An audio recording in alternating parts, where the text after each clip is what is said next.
Saudara, firman Tuhan masih mengenai bagaimana kita mengatasi krisis atau bagaimana kita mengatasi persoalan-persoalan dalam hidup kita.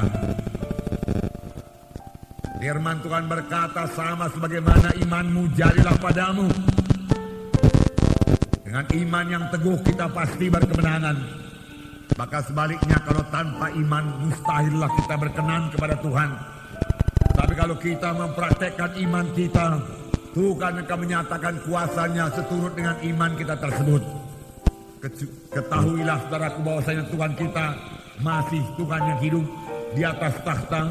Dia masih memegang kendali, dia masih mengadakan tanda ajaib, tanda mujizat. Bahkan saya percaya penuh, mujizat Tuhan sudah tersedia bagi saudara. Mujizat untuk kesembuhan saudara, mujizat untuk kekuatan saudara, mujizat untuk berkat-berkat bagi saudara. Semua itu sudah tersedia. Apakah itu berkat rohani, apakah itu berkat materi yang sangat kita butuhkan pada masa-masa krisis ini. Tuhan sudah menyediakannya bagi saudara. Bahkan sebenarnya Tuhan Yesus telah menjadi miskin, supaya dengan kemiskinannya kamu menjadi kaya. Banyak sekali janji-janji Tuhan mengenai hidup yang berkelimpahan ini.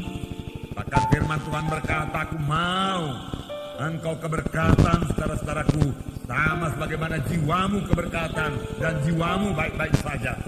Pandanglah kepada Tuhan Yesus pada pagi hari ini, saudaraku, dan berharap kepadanya saja. Maka saudara akan keluar dengan kemenangan, melintasi masa krisis ini, saudaraku. Kita melihat satu bangsa pilihan Tuhan. Bangsa pilihan Tuhan yang berada dalam keadaan krisis. Apa yang jadi kepada bangsa pilihan Tuhan ini bangsa Israel. Bagaimana mereka keluar daripada krisis mereka? Apa sebabnya mereka ditimpa krisis tersebut? Bagaimanakah caranya mereka keluar daripada krisis itu? Bagaimana caranya mengalami mujizat Tuhan? Hakim-Hakim pasal 6 ayat 1 sampai 6. Baiklah kita baca bersama-sama. Hakim-Hakim pasal 6 ayat 1 sampai 6. Kita baca bersama-sama. Dapat saudara? Mari kita baca. Tetapi orang Israel melakukan apa yang jahat di mata Tuhan.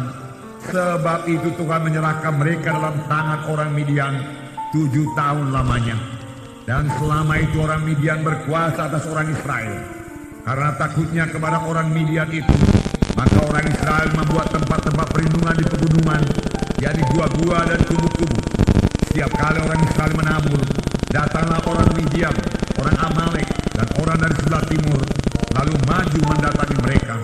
Berkemahlah orang-orang itu di daerah mereka, dan tidak meninggalkan bahan makanan apapun di Israel, juga domba atau lembu, dan keledai pun tidak. Sebab orang itu datang maju dengan ternaknya dan kemahnya, dan datangnya itu berbanyak-banyak seperti belalang. Orang-orangnya dan unta-untanya tidak terhitung banyaknya. Sekalinya datang ke negeri itu untuk memusnahkannya, sehingga orang Israel menjadi sangat melarat oleh perbuatan orang Midian itu.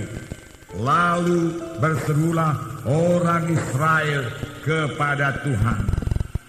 Bangsa Israel, bangsa pilihan Tuhan, bangsa yang dikasihi Tuhan.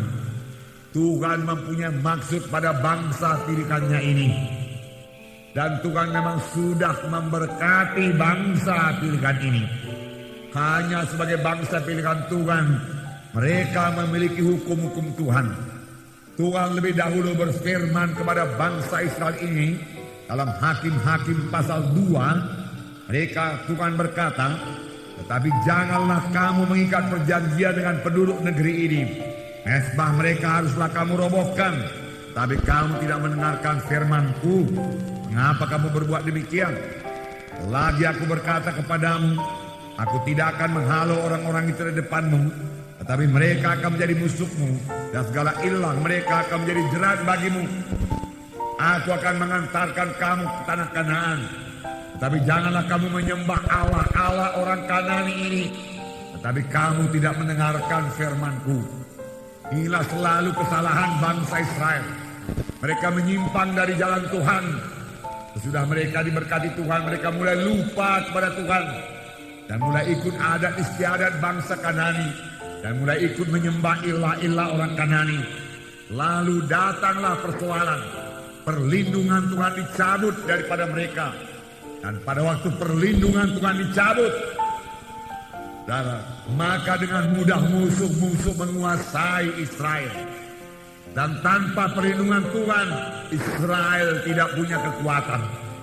Tanpa perlindungan Tuhan, bangsa pilihan Tuhan sekarang ini, anak-anak Tuhan juga tidak punya kekuatan. Apakah yang menyebabkan perlindungan Tuhan itu dicabut? Perlindungan Tuhan dicabut karena ada dosa yang tidak diselesaikan.